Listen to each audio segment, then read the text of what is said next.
Gracias, Faiz, gracias a la editorial Mala Madre, gracias a Alberto y a Susana por invitarme a participar en este volumen.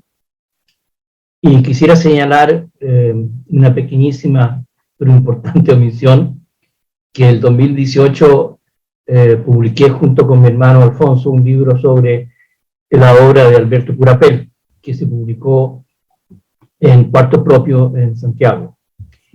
Lo digo esto porque es un libro que tomó su tiempo en realizarse, pero que finalmente logramos hacerlo, y ahora pues he estado, tú dices, la última obra de Alberto Curapel 2020, yo diría que es la penúltima, porque estoy seguro, como siempre, que Alberto ya tiene otros volúmenes de obras prontas para ser publicadas, y bueno, creo que eso ya se va a demostrar un poco más adelante.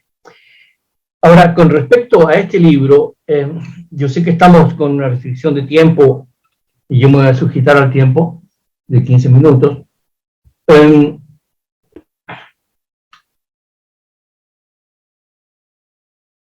Este libro 2020, para mí es, porque todavía estoy trabajando en él, estoy desarrollando un trabajo comprensivo sobre este libro, de estas 3 obras, y para mí este ha sido tal vez, o es, creo, el libro más complejo de Alberto. No puedo aquí entrar en detalles por una cuestión de tiempo, pero sí quiero señalar que de un punto de vista heurístico y hermenéutico, este libro es enormemente complejo.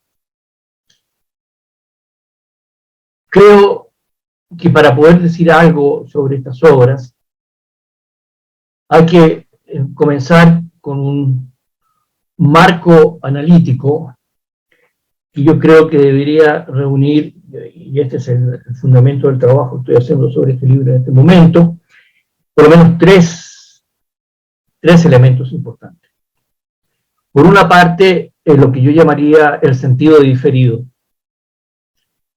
Este es un libro, cuando le dije que es un problema hermenéutico y también heurístico, en el sentido de cómo acercarse a este libro, donde el lenguaje, cuando digo que diferido, es el sentido de diferido, me estoy refiriendo a que lo que dice el lenguaje en su superficie del texto,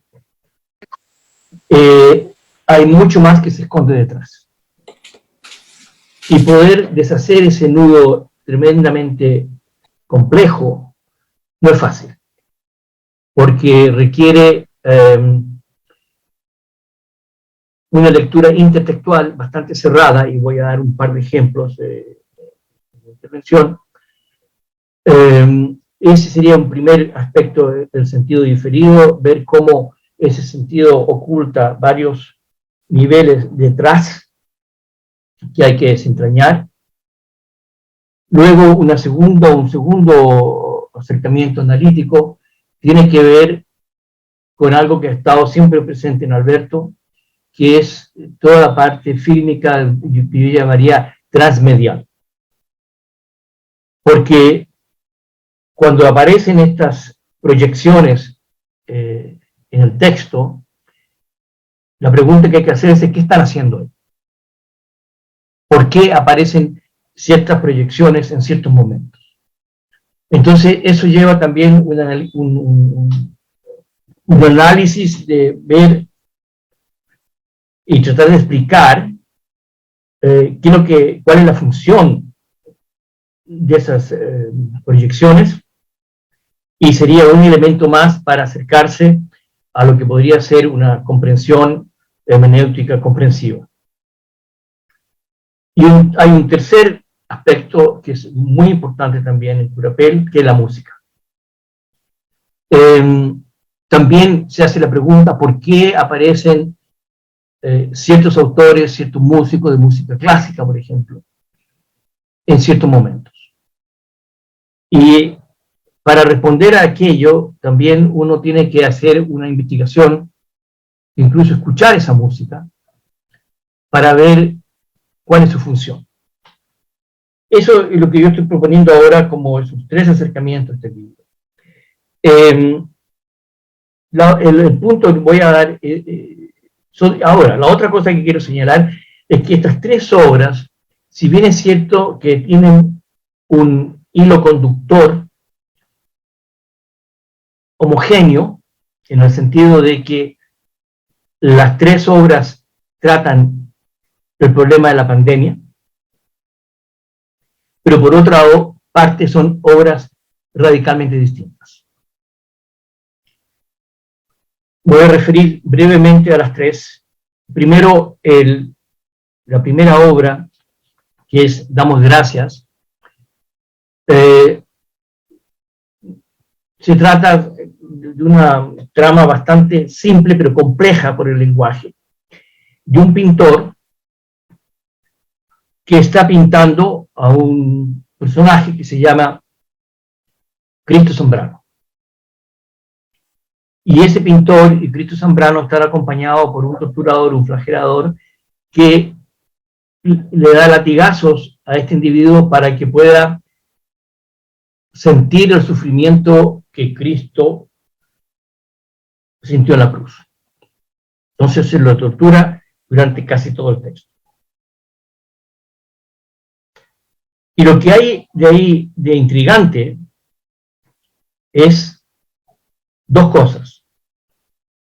Primero, hay un cuestionamiento de la función del arte sacro, que tiene con respecto, por ejemplo, a la representación de Cristo crucificado. Doy un ejemplo que es bien conocido, que es la pintura de Cranach en 1503, que refleja perfectamente lo que está tratando de conseguir este pintor.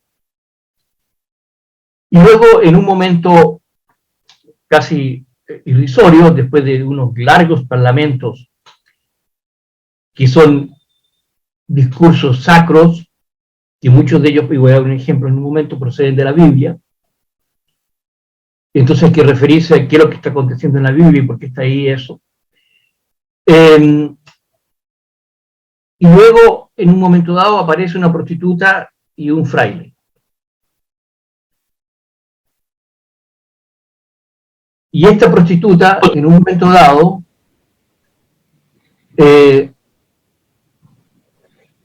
entra al sitio del pintor, a la sala donde está pintando, y el flagelador le dice: puta, ándate de aquí, vete de aquí. Pero como ya no está ahí, el pintor piensa que le están tratando a él de puto. Y entonces reacciona y se enfrenta con el flagelador y lo acusa también de hijo de puta. Y luego aparece el fraile, que también el flagelador, por error, le dice: puta, vete de aquí. Entonces se crea ahí una situación muy extraña, donde parecería, si conectamos esta parte que parece estar separada de tres cuartas partes del texto, lleva a, no sé, a una percepción donde hay una complicidad de la Iglesia con respecto a la pandemia, hay una complicidad de lo sagrado con respecto a la sociedad, y hay un pasaje que la prostituta lee hacia el final, que es un pasaje clásico de la Biblia, de dos evangelios, de Lucas 15, 3, 7, y de Mateo 18, 12, 14, donde se trata de la oveja descarriada. Hay un pastor que tiene 100 ovejas, una se pierde por accidente, y el pastor va detrás de ella. Y finalmente la encuentra y está muy contento de haberla recuperado. Y luego se reúne con las otras 99 que estaban esperando ahí. Ahora, si uno va al... Y entonces, esto está inscrito en el texto mismo. Y la pregunta que yo me hice, bueno, ¿qué está haciendo este texto acá? De la Biblia. Si vamos y miramos de cerca al Evangelio de Lucas, la parábola tiene que ver con la misericordia, que se llama también parábola de la misericordia, y palabra de la alegría. Pero en este texto no hay ninguna alegría. Entonces ya hay una contradicción ahí de lo que dice la parábola y su relación al texto. Y luego, en el caso de Mateo, se trata de, fundamentalmente, del ministerio que el pastor tiene que ejercer, particularmente frente a los más pequeños, estoy citando, y desvalidos. Entonces, lo que sucede aquí es que pienso que el único desvalido en el texto es Cristo Zambrano. Pero Cristo Zambrano no recibe ninguna redención. Entonces parecería que el texto nos está diciendo que todo este aparato sagrado de la tradición judeocristiana no es sino una deformación entre el discurso de la iglesia y la práctica de la iglesia, entre el discurso de individuos y la práctica cotidiana de esos individuos frente al otro. Entonces, eso es lo que yo pude rescatar, estoy resumiendo, sobre este texto. Luego, el segundo no es una obra de teatro. Se llama Coincidencias. Se trata de una instalación, donde hay algo muy sorprendente. La instalación tiene que ver con la entrada de objetos que son descolgados y se dejan caer en distintos lugares del escenario, y eso es otra cosa que habría que reflexionar ahí, por qué esos objetos se sitúan en cierto lugar preciso. Y luego,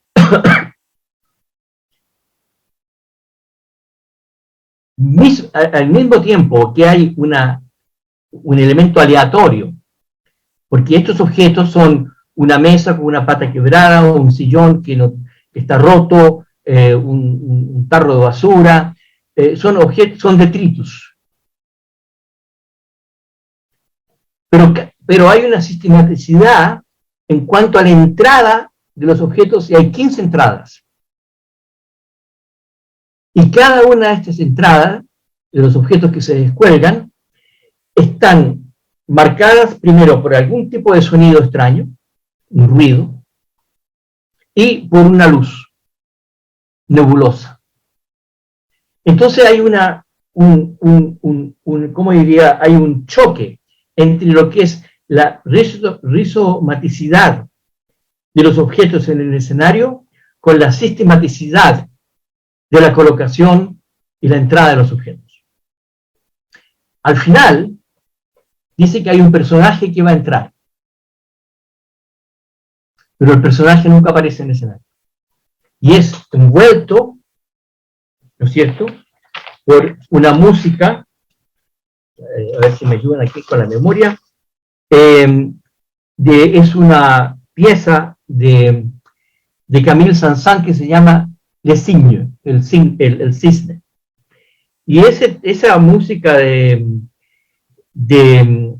Camille Saint-Saëns está basada en un poema de Tennyson que se llama The Dying Swan, de 1830. Ahora, sabemos que el cisne, y yo coloqué ahí una foto en el trabajo que hice de introducción y también en lo que estoy haciendo ahora, de una bailarina de ballet, una foto bellísima, que hace la posición del cisne muriendo. Y nosotros sabemos que el cisne canta cuando muere. Cuando va a morir, cuando está muriendo, canta. Entonces, la conclusión preliminar es que lo que ha quedado después de la pandemia es la muerte. ¿No es verdad? Y una muerte devastadora porque lo único que ha quedado de la humanidad son detritus dispersos sin ninguna relación entre ellos. Solamente objetos dispersos que señalan la muerte. Entonces, ahí, en la instalación esta hay un vacío. Ahora, el trabajo que estoy tratando de llevar a cabo ahora es tratar de explicar cada una de esas 15 entradas y cómo funcionan esas entradas con respecto a la música y al ruido y a la iluminación, que es elemento también transmedial del texto.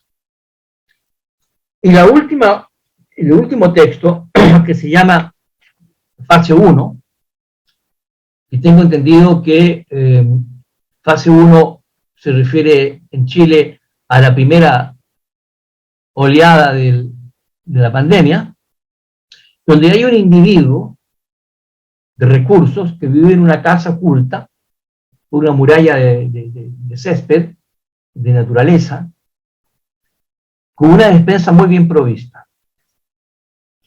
Y está constantemente reconstruyendo y afinando su casa para que no entre ni una gota de polvo potencialmente contaminado. Y inmediatamente eso me llevó a pensar a mí en un intertexto que está ahí presente para mí, de Kafka, La madriguera,